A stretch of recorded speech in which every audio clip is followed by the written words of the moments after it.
Hello and welcome to the big picture. The visit of Indian Prime Minister Dr. Manmohan Singh to Myanmar, formerly Burma, the first in 25 years, is seen as an important one for reasons more than one. India has always done a balancing act as far as this eastern neighbor is concerned, not taking on the military junta as much as many felt it should, and at the same time making the right noises about the democratic aspirations about the people there. Aung San Suu Kyi, now with the Myanmar military junta finally democratizing its polity to some extent, India will be playing a key role in the backward country's development. Dr. Singh's visit has yielded a substantial movement in the relations, with the two countries signing a dozen MOUs today. What is, however, most important is how this visit will result in India being able to match China's substantial progress in Myanmar. Strategically, as well as in terms of trade and investments, and most importantly in oil sector, India has a lot of interest which it will have to compete with China to make inroads. Today we are looking at how important is Myanmar to India in the context of Prime Minister's visit, and how a look east policy will be served by this crucial improvement in the bilateral relations. To discuss this, I have with me former Indian ambassador to Myanmar, Vivek Katju, senior fellow at the National Maritime Foundation and a security analyst, Uday Bhaskar, Professor G.V. Naidu of the School of International Studies, JNU, and Andrew Buncombe, I hope I have pronounced it right, Andrew, South Asian correspondent of the Independent London, who is based in New Delhi and has covered Myanmar for some time now. Welcome to all my guests. First, let me go to Mr. Katju. Mr. Katju, is this visit of Indian Prime Minister more important in terms of the strategic and security implications, or are we looking at Myanmar as some kind of a trade and investment destination? Myanmar is vital to our strategic interests. It has always been so. Right. I think for a very long time we clouded our own vision with other considerations. Right. But fortunately, over the last 15 years or so, there was greater realism introduced in our Myanmar policy. Democracy is of course important, but our strategic interests cannot be ignored. You mentioned about China. Right. I think that we, for some odd reason or reasons that we can discuss, vacated space in Myanmar, and that was tragic. Of course, there was a background in the 60s when relations between the two countries had soured, but I do think that in the 80s and in the early 90s, we should have been quicker off the mark in Myanmar. Right. But I think Dr. Singh's visit today would help to underline the importance that Myanmar has in our foreign policy, and it is good that the visit covers a wide gamut of space. Right. And focuses on many issues which are, of course, of great significance to both countries. Right. Professor Naidu, how the same question which I was asking to Uday Bhaskar, if I ask this with the same question, how far have we come now, after we changed our policy, and especially after the Look East policy and all? So how strategic is Myanmar in the context of India's Look East policy? Well, if you really look at India's Look East policy, it began in 1991, after tumultuous changes across the world, and which in a way India was forced to look at East Asia, the most dynamic region economically. And that was not exactly the turning point as far as India's relations with Myanmar are concerned. It started in 1993, around that time, when then Foreign Secretary Mr. Dixit made the first breakthrough by a visit. So that was the beginning of a fundamental shift in the. And 87, Rajiv Gandhi went there. Right. But events, if you really look at 88 to about 90, were really tumultuous in terms of the democracy movement, suppression of the student movement, and a whole range of other but activities India's position in those days were very tricky. We didn't really take the kind of position which many people felt we should have. That's right. At that time, we took a position. It's not that we didn't take a position, but we took a position that we do support democracy movement. But gradually, once India realized that it was not really going to help India's interest in promoting India's interests. Then it was in a way compelled to change its stance towards Myanmar. So starting from 1993, you can see an entirely new approach being unveiled. Right. Part of that is, of course, the strategic angle was very, very prominent if you really look at mainly because of the insurgencies that India had been confronting in. So without Myanmar's cooperation, there was no way India could really tackle these insurgencies in the northeast. So that's one part of that.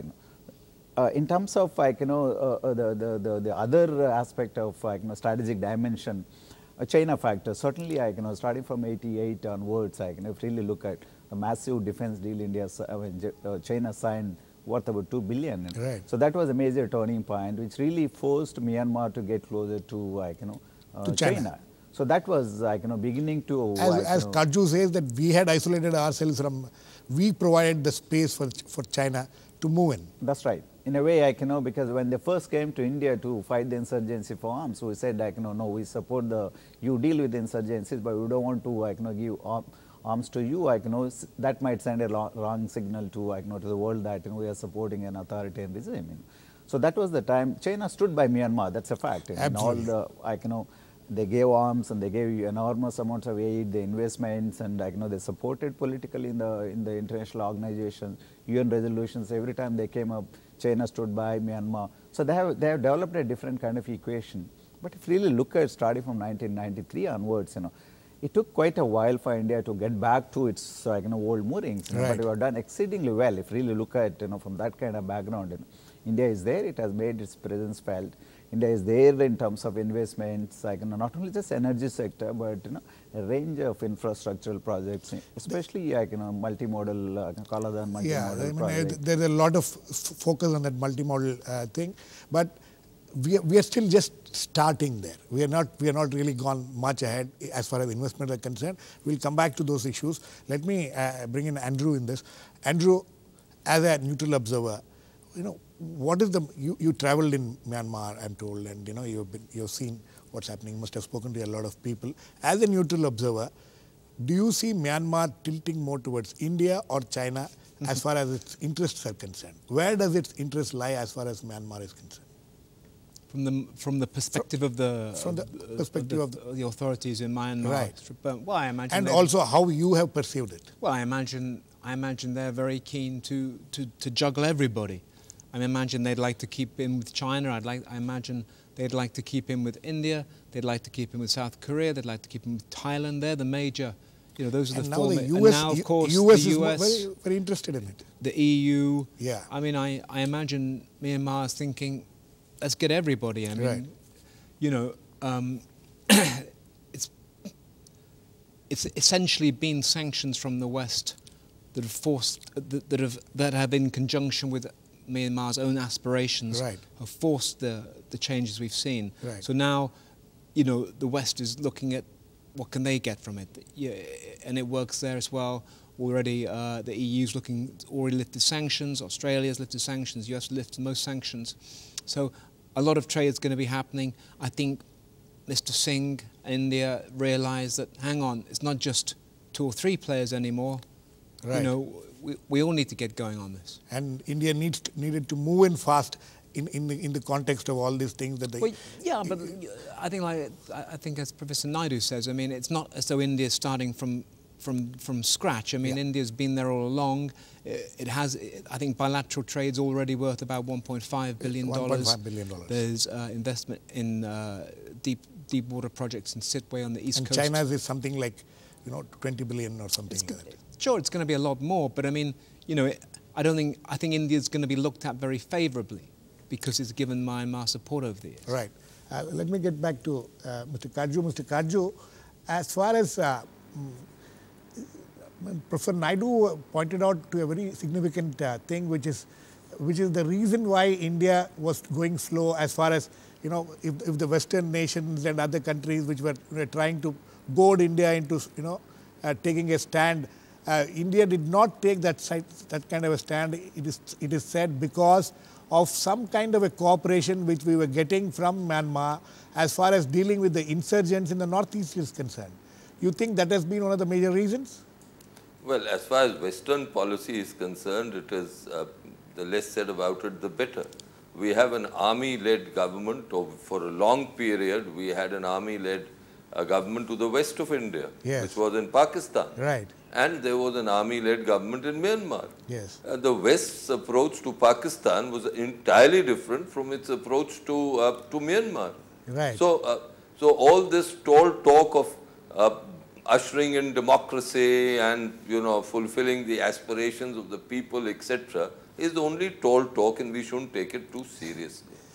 Yes, Myanmar is important for us, has been important for us as far as our northeast is concerned, right, for precisely the reason that you have mentioned. Right.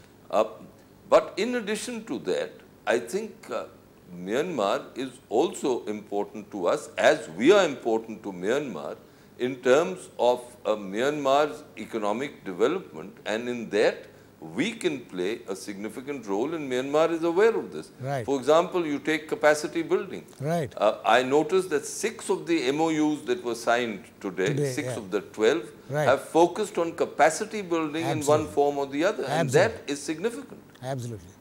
So, Okay. Let me, I think we have got Commander Uday Bhaskar now. Uday Bhaskar, how important is it to India as far as, you know, the northeast is concerned, and how Myanmar is you know, cooperating with India in the northeast, the NSCN, the Naga groups with which Myanmar, within Myanmar also there has been some kind of an agreement. How much has it affected India in the way India has been looking at Myanmar? And how do you see that I would say that I would say that Myanmar's contribution over the last 15 to 18 years after the rapprochement has been significant, and it has had a positive bearing as far as India's own ability to deal with the low-intensity conflict in the northeast is concerned. Okay. Now, this may have been pointed out by my other panelists, that in the northeast, 4 states are contiguous, that is Arunachal, Nagaland, Mizoram, and Manipur. Yeah. And in each of these cases, over the last, I would say, as I said, 10-15 years, the ruling establishment, first in Yangon and now in the new capital Nai Padwa, has played a positive role, and even now on the eve of the Prime Minister's visit, in the statement that he had made, he drew attention to the way in which the reconciliation is being attempted by those groups who are now resident or staying in Myanmar and who have linkages right, with insurgent groups which are on the Indian side. Right. So in summary, Girish, I would say that this is a very, very significant and positive role. And in passing, I also want to, I think, draw attention to the way in which Prime Minister Narasimha Rao right, had provided the political, I would say, impetus to turn this relationship around, because I think, as the others may have said, we had gone through a very, very complex transition right, from the Rajiv Gandhi years, right, when we were supporting one particular orientation vis-a-vis Myanmar. right, And then I think full marks to Prime Minister Rao for having been able to put this back on track, right, notwithstanding, as I said, India's own commitment to the democratic principle. Absolutely. Girish? In fact, Professor Naidu made that point about Narasimha Rao. Uday Bhaskar, please stay on. We need to go into a short break now. We'll come back very soon. Please keep watching.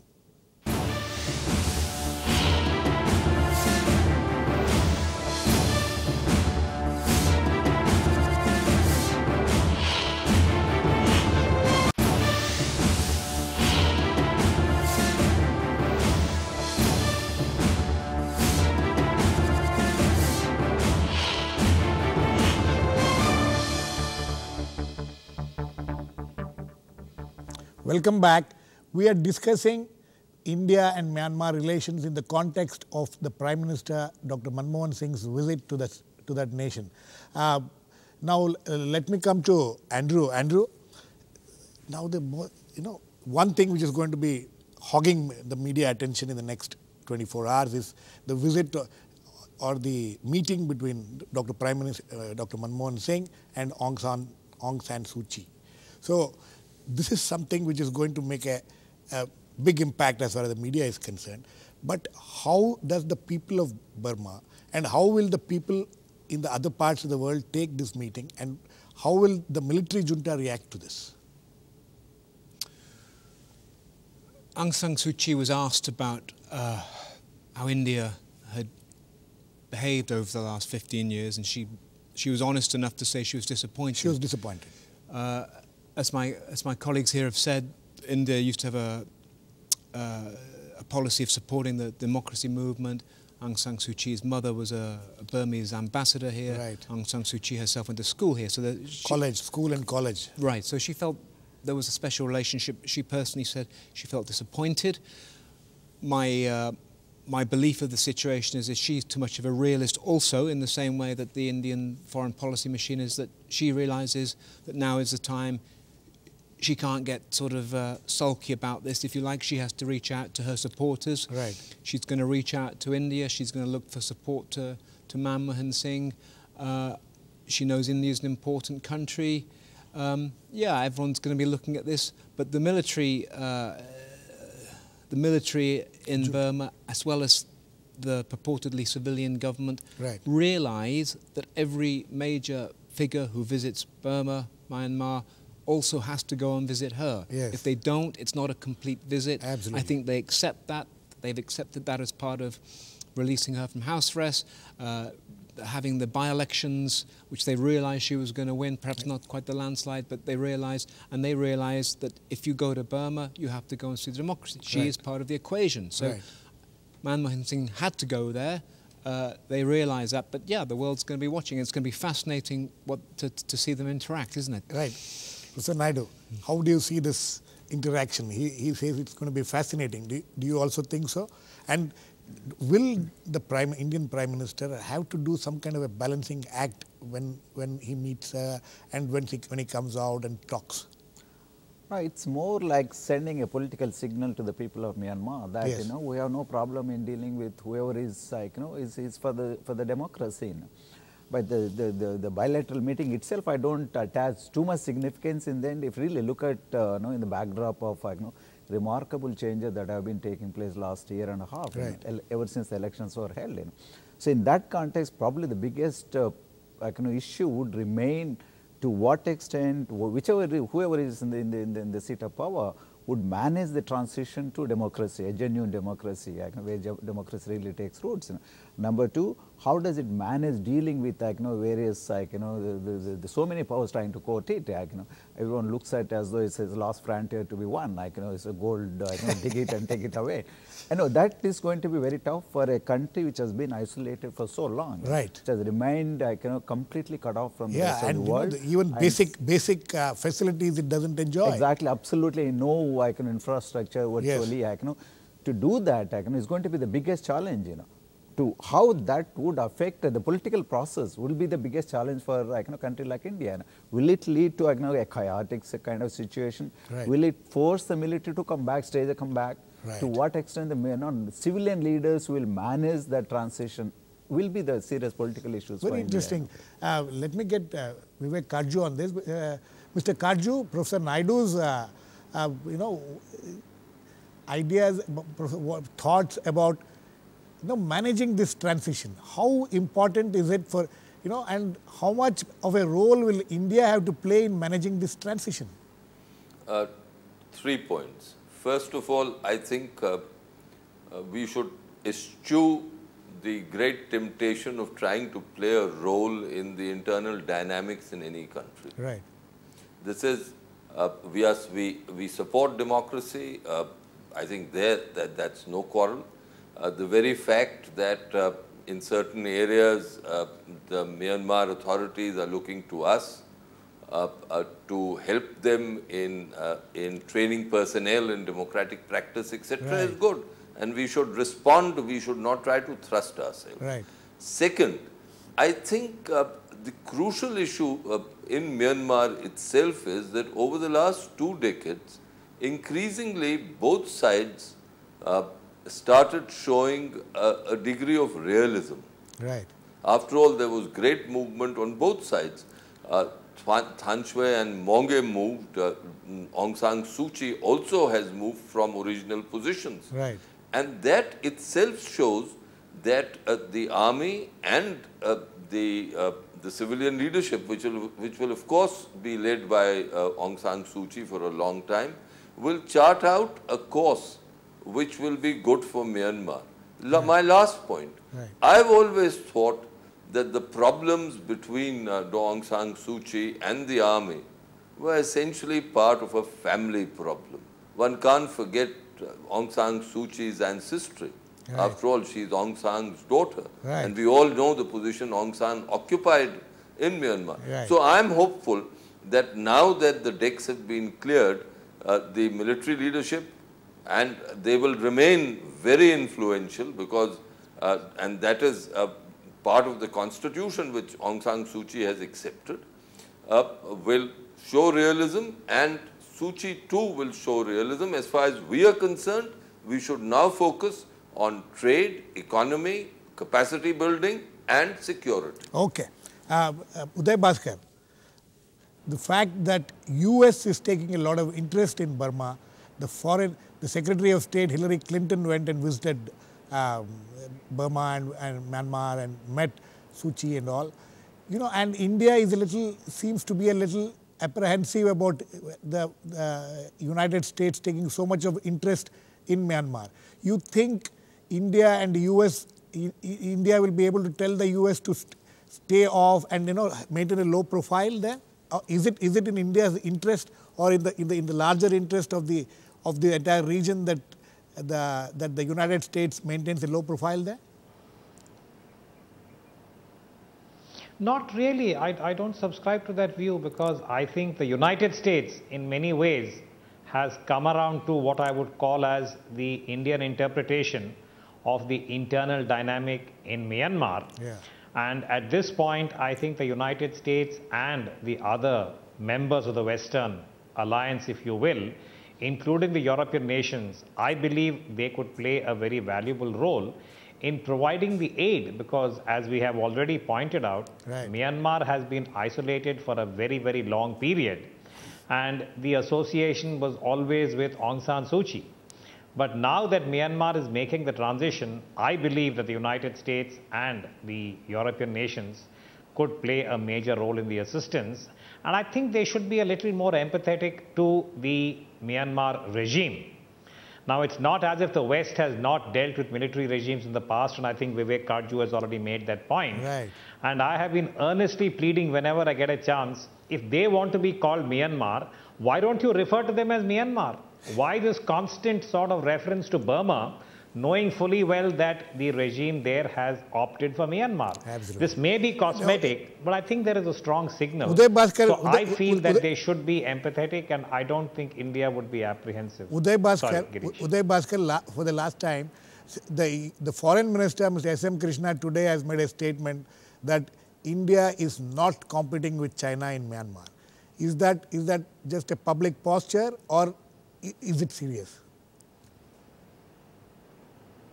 No, this is the point I was trying to make earlier, Girish, when I think I lost the audio. Right. I say this as firmly as I can. India, I don't think, is competing with China in Myanmar. Okay. That is not a word I would use. India has to retrieve, space that it had perhaps ceded right, to China because of its own politics in the late 80s and early 90s. And I also believe that Myanmar becomes a kind of pilot or a test case where both India and China can, I think, aid or contribute to the development of Myanmar. And that has a very strong signal, I think, for the entire region. Okay. So I would not really subscribe to compete, but I think we should show that India and China can coexist in the region, and Myanmar is a test case. Okay, Mr. Katju, Mr. Katju, as far as this is concerned, is India in competition with China in Myanmar very quickly? I think the world will perceive it as such. But as far as the Myanmaris are concerned, they would like to take advantage of every country, and I think that's the point Andrew made, which was absolutely valid. Yes, right. Okay. Professor Naidu, last words to you. You think now there will be a leap in the relations between India and Myanmar, or do you see any hindrances to this process? I don't see any major hindrances. Myanmar's is somebody said it's going to take advantage of wherever it can, either China or ASEAN or USA or Europe.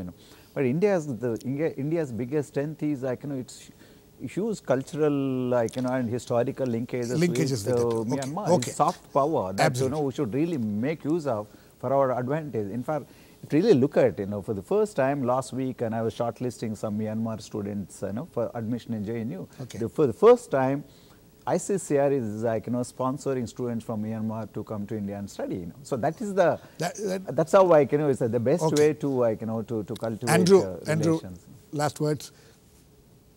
You think the Western nations will look up to India to provide them some kind of direction on how to deal with Myanmar? Or will they have a different kind of an attitude towards Myanmar vis-a-vis India? I'm sure they ought to, but I mean, the West usually acts pretty arrogantly. Will they use India? Will they try to use India as a, against China? Well, you remember a couple of years ago when Obama was here, and everyone was thrilled that he nailed Pakistan when he spoke in the joint. He at the same time he also chided India. I thought a bit sort of hypocritically, frankly, on the human rights issue. So I don't know. The West will do what it was. The one thing I think is going to challenge everybody, right, perhaps, is what happens if all this assumed reform hits some sort of roadblock. We all think it's going this road, but very, very quickly, is Thein Sein committed to full reform? Does he want to be voted out of power in 3 years' time? Right. If something goes wrong on that sort of, then it's going to be questions for everybody. Okay. So it's very interesting what is happening. As Andrew and earlier Professor Naidu and my other two guests also pointed out, we need to keep a watch net. There are huge changes taking place in Myanmar. India will be playing a major role in that. But as Andrew and Professor Naidu warned, what if there's going to be any roadblocks? We need to keep a close watch on that. But I think at this point of time, Indian Prime Minister's visit is going to open up a lot of doors in Myanmar. Thanks to all my guests. Thank you, Mr. Vivek Katju, Uday Bhaskar, Professor Naidu, and Andrew. Thank you very much. Please keep watching. We'll come back with another issue on The Big Picture.